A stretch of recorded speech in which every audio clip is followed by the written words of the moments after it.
Hello and welcome to Progressive Washington, brought to you by Uphill Media and presented by the Progressive Party of Washington State. Today we're going to talk about candidates, and in the room I've got Mischo and Taylor Zimmermann, as well as Jason Call, and who interestingly all overlap the same geographical area. So we're going to use this as an excuse to launch a multi-campaign to support all three candidates and perhaps a couple of statewide candidates. So without further ado, ladies first and ground up first. Mischo, running for Island County Commissioner position 2, I believe. Would you give us a little bit about yourself, who you are, the geographical area that you represent, and what you're up to? Tell us about yourself, please. Sure. So I am Mischo, running for Island County Commissioner District 2. I'm a mom, a Navy spouse, and decade-long resident of Oak Harbor. Most of my work has been advocacy work in Olympia all the way to DC, fighting for families, working class, domestic workers, and many more. And I want to bring those experiences to the local level where I've been a volunteer for the last 5 years in my community. And right now we've been up to a lot. I'm at home doing a lot of campaign work. My spouse is deployed, so I'm multitasking and doing it all. As it goes, tell me what does your district look like? I know it's in and around Oak Harbor. Can you give me a little more details? It is. So my district is the greater Oak Harbor area. So we have 3 districts. We have District 1, 2, and 3. And mine covers the majority of Oak Harbor. And then the other district is Coopville down to the south end. And then we have Camino and Northern Oak Harbor. That is District 3. Right. And so all on Whidbey Island and all within Island County. Mm-hmm. Okay, so great. And so the idea here is to target areas that are mutually beneficial for multiple candidates who are working within the Progressive Party or fighting for progressive ideals. So that's Thea at the very local level and Jason at the U.S. Congress level. So let's bring in Taylor Zimmermann next, running for LD10 House of Representatives position 2, I believe. Taylor, can you tell us a little bit about yourself and include the geographical area that you're running for, and tell us how things are up there on the bridge of the Enterprise as well. Yeah, the view is spectacular. Hi, everyone. Yeah, thanks for having me. So Legislative District 10 is going to encompass North Snohomish County, looking at much of Skagit County, including Mount Vernon, and then also Island County, which like Fay, Oak Harbor. So my background is mostly in clinical trials. This is kind of my foray into politics. I'm still learning as I go, but I'm excited. I'm looking forward to it. I have a lot of passion getting into it. The last really 6-7 years, it's kind of been brewing inside of me more and more. And just watching where the current state of politicians are going with too much inaction, too much bickering, too much special interests. It just got to the point where I couldn't stand to be on the sidelines, not doing anything any longer. So I thought I had to jump into it and get involved. So here I am. Yeah, that's the way it happened for a lot of us. There's this whole the Bernie Sanders directive: run at all levels, just make it happen. I'm glad we found you, and you were running specifically on the Progressive Party banner, Progressive Party, which is a rare thing in the state, and I really appreciate that. It gives us an excuse as the Progressive Party to get excited about you, and the fact that we've got more or less dementia candidates above and below you really makes this a fun pitch. And next week is going to be real interesting with ballots almost on the ground. Okay, so let's go up to a well-known name running for U.S. Congress, Jason Call, and CD2 challenging Rick Larson. Jason, you want to just go for it? Give us your stump speech. Sure. Thanks, Tyler. Pleasure to be here.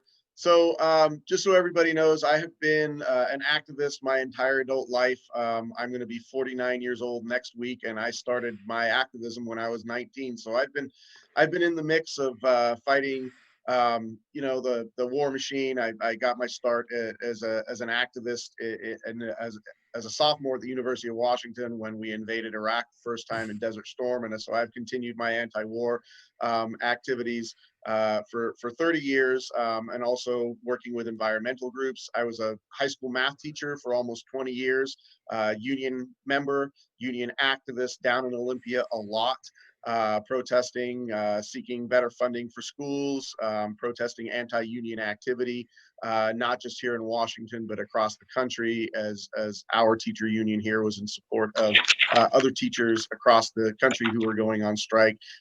Elected member to my local executive board for a few years, represented my districts at the Representative Assembly, the annual RA for a number of years. But my district, it runs from Linwood, the Snohomish-King County border, all the way up to about 2/3 of the way up Bellingham. We don't go all the way to the border. And we do also include Whidbey and Camano Island and the San Juan Islands. So that's Congressional District 2. It's been represented by Rick Larson for, he's seeking a 10th term. So he's been going on 20 years in this spot. I have been his constituent for most of that time. And, you know, I'm dissatisfied with his leadership, as are many people, especially on the left. But I think a lot of Democrats are dissatisfied with his leadership and have been for a long time. He votes with the Republicans often. One of the things that we're finding is that, you know, the corporate extremists, the centrists, however you want to classify them, I would call them corporate extremists these days. But they are really trying to usurp the word progressive. So Rick Larson's coming out trying to claim he has progressive values, but you know, he gets 75% of his funding from corporate sources, and you cannot be a progressive and take that kind of money. So we're running a no corporate money campaign, all grassroots funded. There are 6 Republicans in this race, filed along with myself and the incumbent. So we are, you know, my campaign is definitely the progressive campaign. And we stand a very, very good chance to be on the ballot because we are a +10 Democrat district, which means, you know, it's highly unlikely that a Republican will ever acquire this seat in Congress. And so I'm looking forward to giving the voters of this district a chance that they have never had before in 20 years, and that is to elect a real progressive. And I think we can do it this year. Things are looking very good. Right. And I guess I'll take a second to explain to the, you know, not everybody really understands how our system works. In fact, most people don't, even though it's been in place for like 12 years now. Top 2, when you have, you know, this idea of splitting the vote, this race is really key because it's really hard to get progressives through in Washington state in a top 2 system. But when you have 6 Republicans on the right, it means that's going to divide up the right so far that you actually have a chance of getting the neoliberal incumbent, who are really hard to get rid of, and getting this progressive challenger into that top 2 slot is a very, very, very, very, very difficult thing to do. It's only actually happened once in the history of top 2, and that was in whichever year Sarah Smith ran against. That was 2018, and that was Sarah Smith. And right. You know, just if you don't mind me just following along that for a second, I'm an elected member of the Washington State Democrat Central Committee. I was elected to represent Snohomish County in 2016 as the Bernie people kind of came in and took their place within the party for Dementer. And then I was elected for the 44th Legislative District, where I am right now. But the state party has come out hard in favor of all the incumbents. They are supporting Derek Kilmer in the 6th. They are supporting Rick Larson in the 2nd. You know, Chris Armitage over in the 5th district has it a little bit easier because he's running against a Republican. But the Democratic Party wants to keep their corporate incumbents in place. And so we're not just fighting, you know, against Republicans in the corporate system. We're actually fighting a party structure that seeks to maintain that corporate centrism. And that is almost harder than anything else, is to try and make those waves within the party, you know, even before you kind of break out into the general public. So it's an uphill battle. Yeah, and believe me, I hear you, man, and I feel it. Like this is an ongoing thing, and I'm so glad to have you on today because, you know, you are in one of these positions to actually challenge that. You know, the problem in Washington state is, as you said, you know, it's the far right is a piece of the problem, but the bigger problem is really corporate America. It's this neoliberal consciousness that is dominating things, and the time is now, and we know that. and it's time to make it happen. We have a question from the audience, so let's just take it. Normally we save them for the end, but because it's well, just because we're improvising. Hi everyone, I have a question. How long has Jason lived in District 2, and does he currently live on Whidbey or Camino or elsewhere in District 2? Yeah, I live in Marysville. I'm living in the same house I've lived in since 2008, and prior to that, I lived in Everett. So I have been in District 2 since 1999. Prior to that, I lived in Seattle. I was a University of Washington student, and prior to that, I grew up down in Pierce County, down in close to where Oz is. I was out in Graham. That's where I went to school, in Graham and in Tacoma. So I'm a Washington native. And then for the last 20 years, I have been in District 2, barring the couple of years that I went overseas and lived in Cairo, Egypt, and Albuquerque, New Mexico. I took about a 2.5-year break from District 2, but beyond that, I'm definitely, this is my home district. Legit local. I'm also from District 2 and have a lot of friends in that part of the world. Okay, so that's District 2. This is Congressional District 2 is, is Island County. It's the San Juans. It includes Whidbey, Camino Island, Marysville, Arlington, all the way down to like Linwood and Malik Terrace and the infamous Briar, where I lived for a little while.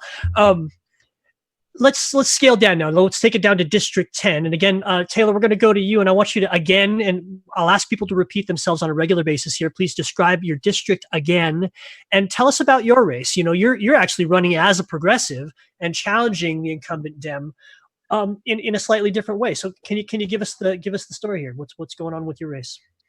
Yeah, you bet. Yeah, so Legislative District 10 will encompass like North Snohomish County, a lot of Skagit County, and then also Island County. So Mount Vernon. So that's all of Whidbey, right? Now the Island County includes Whidbey and Orcas and San Juan. It's all of them, or not San Juan's. Okay, that's San Juan County, right? Okay. Yeah. Okay, I got it.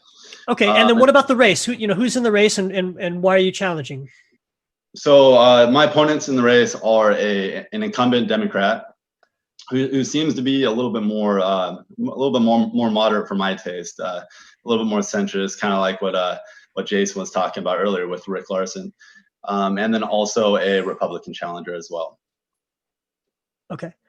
And then Fee, so again, that's the Legislative District 10. And so now if you scale it down to the more and more local, we'll get down to Fee, who is in Oak Harbor on Whidbey Island. Can you tell us about your race? Who else is in the race for Island County Commissioner District 2? Great. There is another Democrat running, and then there is the incumbent who is a Republican, and there is another Republican opponent. So 2 Republicans and 2 Democrats in this race. And you have an even split right and left. And what is your district normally? Is it a swing district, or is it generally primarily blue or primarily red, or is it an exception that the Republican is an incumbent? I think it's pretty split here, because the incumbent hasn't really had a challenger, and because this will be her second term, so that will be 8 years that she's been running. And so I think we have a really good chance to win this, especially with bringing in those District 1 and 3, because those are definitely more on the progressive side. Okay. And so then let's talk about the nuts and bolts of how this might look. Like, behind the scenes, I'm already kind of trying to pull the pieces together to start a campaign to do a pretty serious phone banking and text banking push for 3 or more, you 3 and more, but focusing really, Fee, on your territory because it happens to be encompassed in all 3 places. Can you guys give me some ideas about what resources we would pool to make this work, as far as what lists we pull from that would be appropriate, and what kind of assets would we pull together to take it from a good idea, which obviously it is, to a full-on reality? Anybody want to jump in and field that? I think Vote Builder is definitely as a friend right now, just because we can get those lists and we can get to strong voters and who voted for whom. And I think for us on my team, we're using Vote Builder quite a bit to even narrow down to precincts alone. Precinct alone, yeah. And so you can so you could even distill, which precincts went, which color, blue or red or otherwise, and further target that. Okay, good. Okay, so let's talk about issues.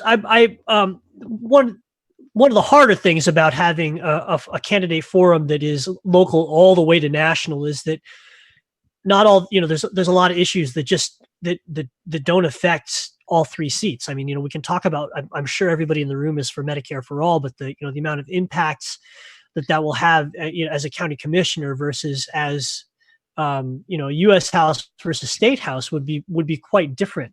But I guess let's go around the room and talk about pet issues as far as what are you really running for. I heard a little bit of this from each of you, but I want to get more zeroed in. And this is for, as we pitch this idea of running a pretty focused phone banking, text banking, push to get several people elected. I want to look for talking points that we have in common between, this ground up and this high and down campaigns. And so maybe we'll just go around in the same order. Fee, can you start and just tell me what your top several issues are? Well, definitely I want to focus on putting people and environment over profit. We have a lot of developers coming in. I want to stop the clear cutting. I really want to focus on utilizing and expanding sources of renewable energy. I think we're a small enough county that we can make big change here. And definitely social issues. I want to look at housing. That is one of, we have a childcare desert, environmental crisis. We have increasing homeless population because of lack of adequate housing and lack mental and behavioral health, and, access to mental and behavioral health. So those are my top issues that I'm focusing on and wanting to tackle. Great. And I'm going to ask you that again so I can get it in writing so we can, talk to our teams about how to best pitch the candidates. How about you, Taylor? You want to field that? Yeah, I'm with Faye on that as well. She nailed it. People and environment over profits. My big thing, in my district, we have a beautiful land, a lot of farmland. So I want to ensure that we, have environmental conservation taken care of. Especially in the next decade, we're going to have an influx of growing population.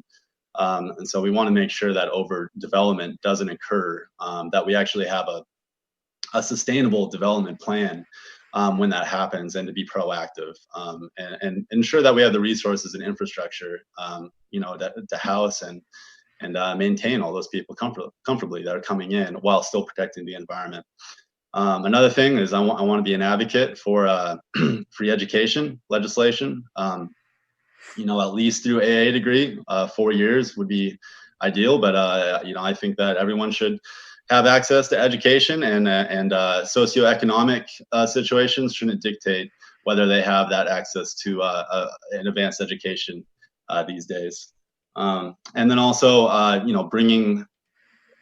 raising the economy via bringing in like a Green New Deal type initiatives with, bringing in some green infrastructure and green jobs that come with that.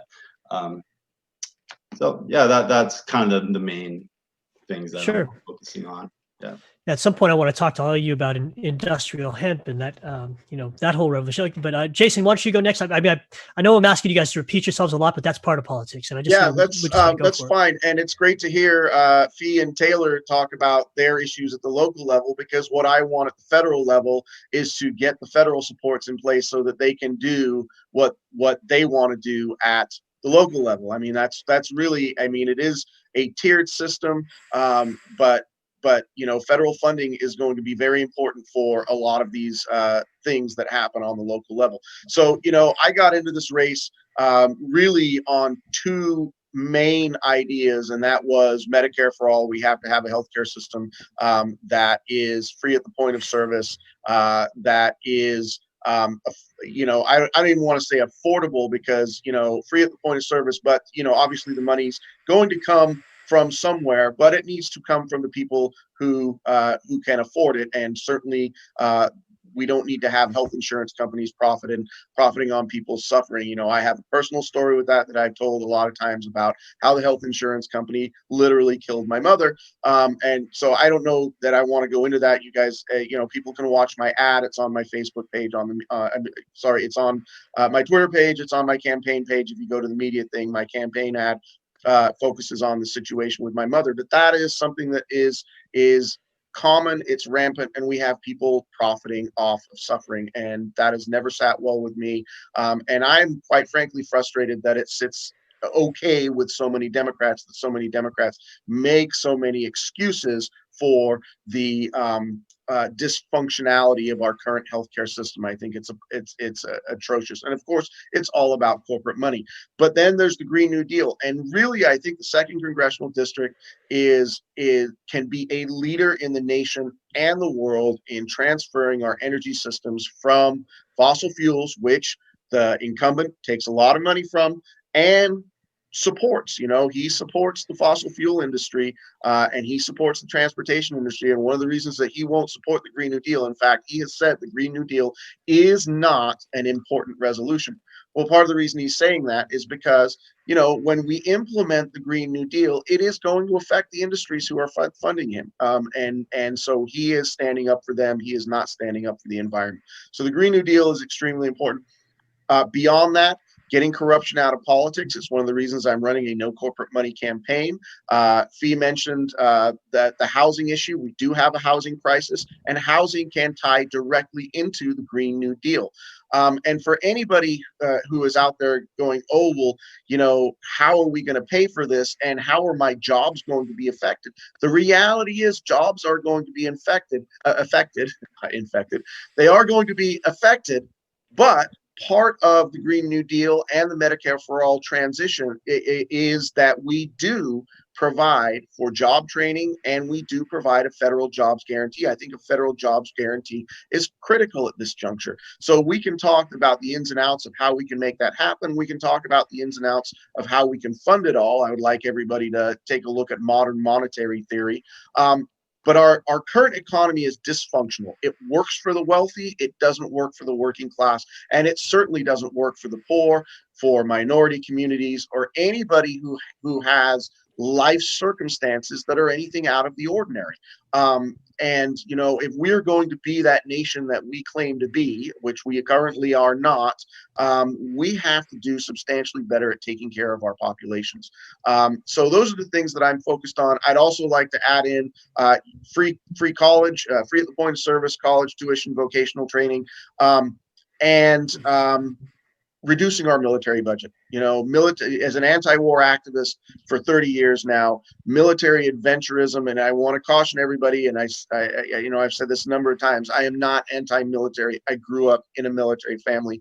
My issue is policies of militarism, which are corporate policies of militarism and imperialism, which is a very different thing than simply having a military for defense. So, and the last thing I'd like to say, just sort of on this, is we're talking about all these issues, and one of the things that the progressive community is faced with is I get a lot of, well, why don't you just choose one issue to fight? Why don't you just choose one issue to really get behind, you know, and see if you can be successful with that?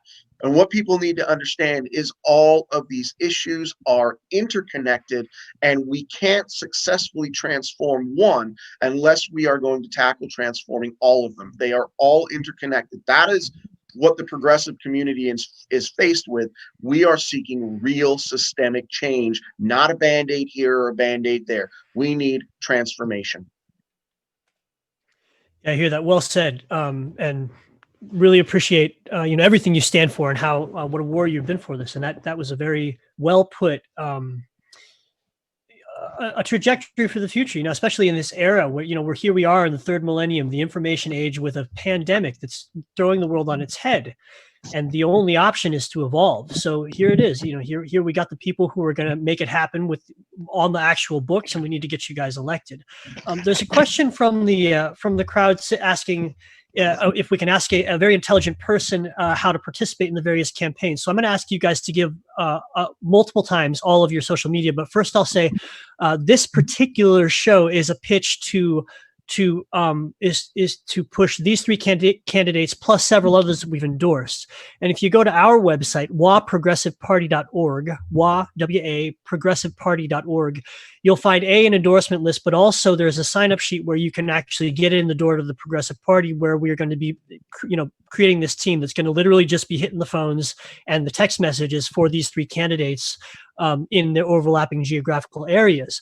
But I also want more than once, ideally as many times as possible, I would like every candidate to list off all of your social media assets so that a person like Greg can find you easily. Jason, would you start and just tell us, what's your website, what's your Twitter, what's your Facebook, whatever you got off the top of your head, round it off. So it's very easy for me. I do have Facebook, campaign Facebook, Twitter, and Instagram. It's all at Call for Congress. So if you look at where it's showing on the screen right there, callforcongress.com, that is my website.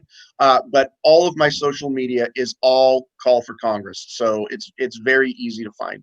And is the 4 FOR or number 4? FOR, not the number 4. Call FOR Congress. Okay, Taylor, what do you want to rattle off any social media and websites you've got? Yeah, so the main one is my Facebook page at the moment, which is Vote Tayzim, TAYZIMM. You can search that. I will have a website up and going soon. Should have been this week, but I had some technical difficulties. And then also, I'm happy to answer any emails. You can contact my Gmail campaign email at it is votettz@gmail.com. Okay, and Fee, what are your social media? Yeah, so I'll read them off since I have them here. Gowithmischo.com is my website, and then my Twitter is go_with_Mischo. And then on Facebook, I am at Go With Mischo, DIST.2. And Fee at gowithmischo.com to connect to me directly by email. Okay. And again, if you all of these candidates are listed on our website as well, and we would encourage you to to join us so that we can get a multi-campaign going. That's waprogressiveparty.org. And then once you got in the door, we organize on Telegram. We would put you in the shared campaign channel, and then the various actions that we're doing to get all of these candidates elected would be available, as well as the wider endorsement list. We have very exciting breadth of candidates. It's incredible what's going on in politics at every level, including this the six Republican right split in Jason's district. In my district, it's a 4-way split, which also looks like we'll probably get a progressive through in CD6 here. It's really cool stuff. And then we haven't even gotten to statewide races yet. Okay, so a question that's going to come up from my crowd, people here I'm in Port Townsend, and we have these jets flying over our district all the time, like literally all day long and all night long. I've got these warplanes that are loud, they're consuming fuel, they're increasing climate change, and they bug people. Like, they really bug people. The growlers coming out of CD2. What do you guys think about this issue of how much the military is spending on training? Right on top of my head, who can tell me how we can deal with this, and is there any middle ground? Does anybody want to jump on that one? Well, I know that they affect Fee directly because she's in Oak Harbor and the naval base is in Oak Harbor, and I know that they. So that's the 10th district also, but I don't know where. Taylor, where do you live in the 10th, if you don't mind me asking? Yeah, no worries. I'm in the Conway area. Okay, so I'm sure you hear them also. I know, so I'll just say back in November, December, I put out a statement for my campaign that I was in an opposition to the Growler program. The Navy is claiming that they need to be there because the runway, which is actually south of the naval base, but the runway that they use for takeoff and landing it simulates, because it's at sea level, so it simulates takeoff and landing from an aircraft carrier. And so I'm not going to argue with the the strategy of the Navy for saying we need this place as a strategic location to do this training. There are other places that this program could be. So we have huge environmental impacts. We have huge human quality of life impacts. And not only that, I don't know if the entire fleet is housed on Whidbey Island quite yet, but the plans are for the entire Growler fleet to be housed in Whidbey Island, and for the Navy to increase those flights upwards of fourfold. So when I was first learning about this issue, the former chair of the Island County Democrats had actually sent me a video. The Growler issue was a big thing for him. He sent me a video of the jets passing directly overhead from his house, because he lives about 2 miles from the runway. And he recorded it inside his home at 89 decibels. So we know scientifically, just as a medical concern, that if you are exposed to prolonged noise, 85 decibels or higher, that's going to cause hearing loss. And so just as a human medical quality of life concern, we cannot have these jets flying morning, noon, and night. And they do fly morning, noon, and night. They are flying up until 2 o'clock in the morning. And you can't, I have been, and I know Fee will back me up because she's directly in it. But I have been in meetings on Whidbey Island where we literally have to pause what you're doing for 5 or 6 minutes to wait for the noise to pass before you can resume your activities. So I don't know how school districts are handling this. I don't know what the impact is for school children, but I imagine that it is substantial. And then there's the environmental impacts, like you mentioned, the jet fuel burning. That we have to recognize, and we have to come to terms with the fact that the U.S. military, is the single biggest polluter on the planet. And so we need to have some pushback in Congress. This program may be needed somewhat strategically. I don't want to argue with the Navy about what the strategic implications of this program are, but you've got to get it away from human populations to start with. So I'm sure there are plenty of locations that they could take that program to. And then reduce it. I mean, we've got 112 of those jets. Do we need 112 of those jets? My guess is probably not. So decommission some of those jets. For me, this just goes along with my whole, we got to cut the military budget in half. We have to pay our soldiers more, but we have to cut the military budget in half. Soldiers don't get paid squat. It's criminal. They're being asked to put their lives on the line. I don't want to disrespect their service, so I want to make sure that they are making a living. But the military should not be a jobs program. You should be, if you want to be in military service, then be in military service. Don't be doing it because it's your only pathway to getting a college education. That is absolutely topsy-turvy logic. But it is affecting the quality of our life, of human life and environmental life. It definitely has an impact on the Puget Sound region in terms of pollution. So I'm opposed to it, and I've got statements to that effect on my social media. Yeah, well stated. So let's go to Fee. I know I know that this is close to home because it's literally close to home, and and you're in a military family. So I'm sure you can see, probably better than most of us, both sides of this issue. Where do you, and also, Jason is federal, so he actually would potentially vote on federal funding for this, whereas you're hyper local, where the chances of you being able to influence the Navy might be lesser. But as far as the consciousness of the people who are actually on the base, it's thousands of times higher because you happen to be in partnership with somebody who's actually on the base. So what does it look like from your angle? Right. And absolutely, my husband is Navy. He works on growlers, and he has to wear ear protection, because it is very loud. It is extremely loud. And even what Jason was saying, and I'm looking forward to real numbers coming out. But just last night I was down in Central Whidbey, and underneath the house that is right underneath the flight plan, and they have young children. The noise is extremely loud. And people think that if we're against the jet noise, then we're anti-Navy. And we're not. We're a military family. We've been stationed here 10 years. This is home. And, we understand in Oak Harbor that we are in a military town, that we have the Navy here. and that's where we are. But going all the way down to the south end and going out further than this district, I think that's where we really need to be good neighbors. And west, I think it was over in Virginia, there was a lawsuit against the Navy 18 years ago, and the residents won multi-million-dollar lawsuit because of jet noise.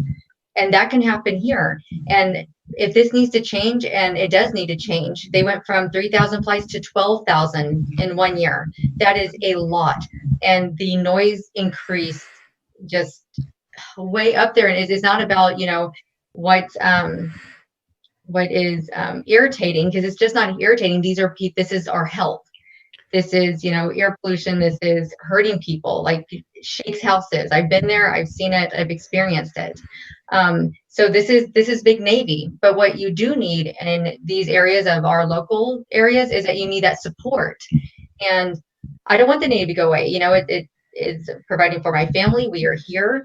But like Jason said, I'm in full support of that, is that us as service, my husband is a service member, active duty, sacrificing his life, right now in a carrier, is that we make poverty level wages. We qualify for free lunches for our kids. This is something to where us as service members, I don't feel that we are being respected and appreciated. And we have housing issues too, as ourselves being on the island, having to deal with black mold. So there's a lot of work that can be done, and you have to have that local support and push it forward and advocate for it at, big Navy. If I can jump in just for a second and follow up on what Fee said there, just the recorded volumes have been upwards of 130 decibels. And that's almost what you would consider off the charts. For what people have to deal with. That is higher than being in construction jackhammering all day long. So it really is a problem. And then to go to what Fee was saying as being a part of the military. I grew up in an Air Force family. My father was an Air Force officer, and I still would have qualified for free and reduced lunch with my father being an officer. So military pay is not at all good. I mean, there are some benefits to being, associated with the military, but the pay itself is absolutely abysmal. And I really believe we need to do something about it. I don't know why Democrats in Congress aren't fighting harder for increasing military pay, or Republicans for that matter, since they're also pro-military all the time. But the other thing, about the noise, I grew up near Air Force bases, and I know what I know the volume of C-130s, 141s, of A-10 Warthogs, and they were about the loudest thing going back when I was growing up. And what we have now is beyond that. And so it's really pretty terrible. Yeah, I'm completely with the two of you. I was at that Seahawks game when they broke the decibel record. And that was only 120 decibels, and it was deafening, and my ears were ringing after that game. So it's a problem.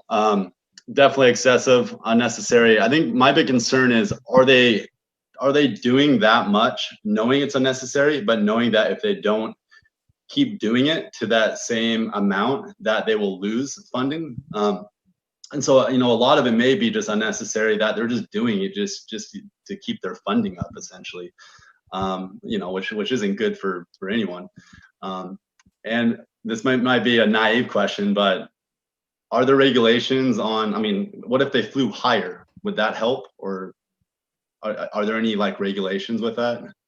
Where the big noise is coming from is actually on their landing strip in OLF, because they do touch and go. So they go up and they go around and they touch back down, over and over again. That's why they're called touch and goes, because they touch their tires and they go back up, and they go do that, and they do that multiple times in a row, and multiple jets at the going in circles. So it's definitely not about flying higher in those areas that where the lawsuit was taken to the AG. That was in that housing area where the jets are. Like I said, I was just there last night, right under the flight path, and I hear the jets all the time because I'm in base housing.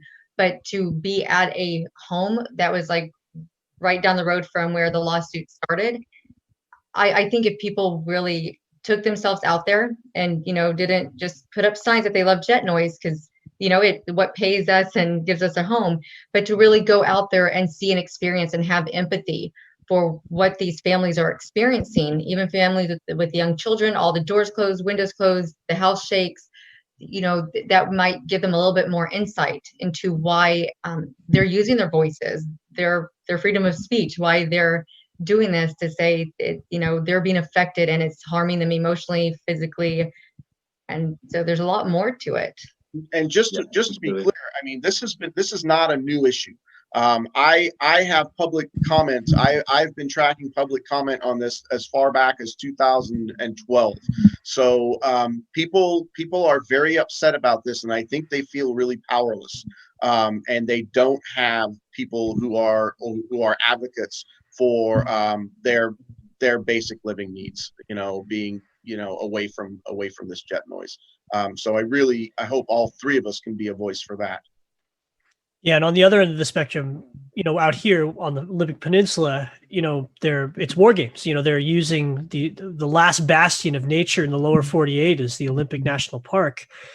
It's where people go to get away, right? And so you're up there in Olympic Hot Springs taking a tub, and all day long, the last place you can go for solace anywhere is a war games area. So well, it's a big issue. They're taking it away everywhere, Tyler. I don't know if you just saw recently that the Air Force is now taking over half of the Desert National Wildlife Refuge down in Nevada. They're losing 850,000 acres down there of wildlife refuge, and they're giving it directly to the Air Force. Yeah, it's a slippery slope. I mean, we found out last year that they're allowed to train in our communities now. They're allowed to, when I'm walking down the beach at Fort Worden, it is a thing now that the SWAT teams, the SEAL teams can be there training amongst us, hiding in the bushes in civilian areas now. That's a real thing. And it's incredible. That basically equates to practicing on us. And it's a scary world we live in on these. And that's why we have to do what we have to do. And we have to mobilize and check these, this insane use of power. And I see this question. I'd like to get to this question on screen, but real quick, I want to draw a parallel here, because we talk a lot about, holistic politics. What is, macrocosm, microcosm politics, fractal politics. And this idea, of defunding the police is really alive right now. And it doesn't mean defund them. It doesn't mean stop the police. It means take the budget and use a portion of it, instead of for more weapons, more tanks, more stuff that hurts, and take at least an intelligent portion of it. And the thought is half, and start putting it towards the things that are going to correct the problem in the first place. It's the social services, it's housing, it's all that stuff that leads to the problems that we're trying to beat down with a stick and are failing. And then at the macrocosm of the federal level with the military, we're causing a lot of these problems because we have too much stuff. And I know I'm preaching to the choir here, but the idea is to try and draw a parallel between defund the police, which really means reallocate funds of the police to, this concept can be applied to the military and our species. We are ready for that. And we understand now with things like climate change that we have to make moves like this. And so I want to just, remind people of that, and a huge thank you to you guys for standing up for this stuff. I was about to make a joke about how defunding, moving the funding would affect the enterprise, but we better move on to this question because it's been up here for like several minutes. This is coming from the crowd. To all candidates, how do you feel about using peacetime troops to mobilize toward Green New Deal efforts, planting trees, building high-speed rails, etc.? Anybody want to go first on that? All right, I'll jump in. I don't have a particular problem with it. I would certainly rather our military was doing that than as you said, playing war games. And as we know, the Army Corps of Engineers has been a part of building very many public works projects all over the nation. And so I think that would be a good use of our military force, if they are trained appropriately to do it. So yeah, I mean, we have to get our energy systems transitioned. We have to get cars off the road. We have to transition to rail, not only for commuter purposes, not only for just general transportation purposes, but also to get long distance truck hauling off the road as well. I mean, that's a huge polluter, and we should be using high speed rail systems to transport goods across the nation. It is extremely frustrating to see that we're here in 2020 and having known that we need to move in this direction, and also seeing other countries around the world having moved in this direction substantially and successfully. And we have so much political gridlock and so much climate change denial in this country that we have not been able to make those strides. But to answer Tyler's question, he had asked the question about using the military to do that. I think that I don't see any problem with that at all. Yeah, it makes sense to me. Fee or Taylor, either of you want to jump in? We're getting low on time here, and I want to get this last question, but I want to give you both a chance to respond if you like. Yeah, I'll keep it short. I'm good with what Jason said. Likewise, I'm all for it. The troops should be here, for the betterment of society and to build up our communities and, to build our infrastructure as well. So, I'm all for it. I think it would be great. Okay, good. So let's go to another question from the crowd. I recently came across Lauren Culp on the Parler app suggesting his campaign is about making guns only available to white people. I'd like these candidates' input on that open racism. Anybody want to jump in on racism? We have 10 minutes. I can jump in and just give a short blurb. It's just not enough to be against racism. We have to be anti-racist. I think, and it's also starting, because I mean, this was hundreds of years that this is built up. And I think starting a lot with education and getting it into schools, and not just, talking about Black culture, but having people of color teach what needs to be taught in our schools. And that's starting very young. And I think, this is built up of many years. I mean, I was born and raised in the South, and it took years to grow and learn and grow with the new information. It's just not enough to hear information. It's growing with new information. And sadly, being outwardly racist like this is become very normal. And I think it takes people like us here to move the progressive forward and change things at the root of start at the root of the problem and keep the conversation going, so that people like this are not feeling freely that it's okay to be like this anymore.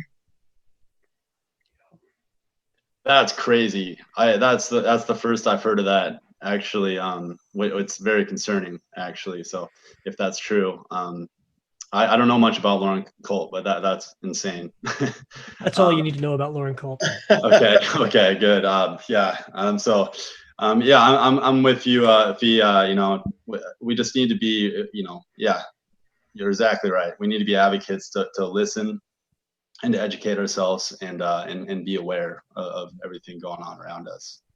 Well, I would also like to say something about this, because, I did grow up in a racist household, and I've told people that, I grew up in South Pierce County. I did not grow up with any diversity. It was all white people out there, still is a lot of white people out there. And I grew up in my father served in Vietnam. He did not have a high opinion of Asian people. He had misdirected anger right there, instead of turning his anger about the war, because he was upset about the war. My older sister died while he was in Vietnam, and I think he blamed the Vietnamese people more than he blamed the U.S. government for having us over there. But I grew up with it, and I heard the words, and it never sat right with me. And I want to encourage people who are living in that, because once I got away from my family, it didn't take more than a couple of months for me to realize that everything my parents told me about race was wrong. And I really want to encourage white people who are stuck in this system of thinking that Lauren Culp has expressed there. It is that kind of thinking is pervasive. If people don't think that it's pervasive, I'm telling you, I grew up in that way of thinking, and it is pervasive. And these are the same people who would say, I'm not racist, I'm just telling the truth, I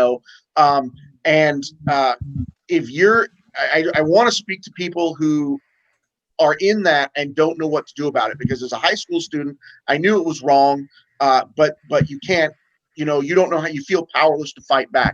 And so if you're stuck there, find some people who know it's wrong build some networks of allies, and start pushing back we need people within those circles to start pushing back on that kind of thinking. And that is a real challenge for us because, people like myself will tend to walk away from that and then just say, I don't want anything to do with it, and isolate themselves. And then, you find other people who are more in line with your line of, your thinking, and you stay with them without thinking, oh, I got to go back and I got to change that community's thinking. Because unless we start to break down those walls within those communities, and the only way that happens, and the way it happened for me, is you've got to get to know other people from diverse backgrounds and other cultures. And so if you find yourself really stuck in a circle of whiteness, find a way out of it and find a way to talk to other people from other backgrounds. And that is the very first step to realizing that the thinking that Lauren Culp expressed in that, and it's horrible, it's absolutely horrible racist thinking, but we can break it down if we feel supported. Right. I was never in a place where I would have felt supported to fight back against that within my own family or within my own community. And so we've got to find ways to break into there and break it down from the inside, because if we just start yelling at them, you're racist, you're racist, you're racist, they're going to put up the barriers, and we have really got to find a way to infiltrate and try and break it down from within. I do believe it's possible. But I don't know what the way is to do it. Yeah, there's just ideas and mindsets within the GOP party these days that we need to take a stand on and say this is unacceptable. There's no middle ground here. On a humanity level, we're going to do what's right. Yeah. Also, are you able to mute that channel with the background noise, or promote me to co-host so I can do so? So we're running out of time here. Before we move on, does anybody want to add anything else on that, on the issue of, on the very, very in-your-face issue of systemic racism? I would throw one more thing out there. A group that I have worked with and has released what's called 10 Demands for Justice, and it addresses reparations, it addresses drug laws, it addresses racist policing, it addresses, the need to defund and have other services funded instead of armed police. It's called 10 Demands for Justice, and the website is 10forjustice.com. It is an FOR, 10forjustice.com. And I've got that link to my campaign website, and I'm fully behind. And I think there are a number of other plans that are, they call steps to abolition. And we're not saying that you don't need, in some cases, some armed police work to do some particular very specific things, but the range of things that the police force gets tasked to do is beyond their scope and training. And so, when we say abolish the police, we're really talking about abolish the police in its current form. We cannot have policing continue in its current form. And so I encourage people to look over those 10 demands. They're very detailed, and it's going to take a lot of collective effort to get those provisions passed, and at all levels, just, state level, municipal level, and at the federal level. So I encourage people to do whatever they can to support those ideas. Yeah.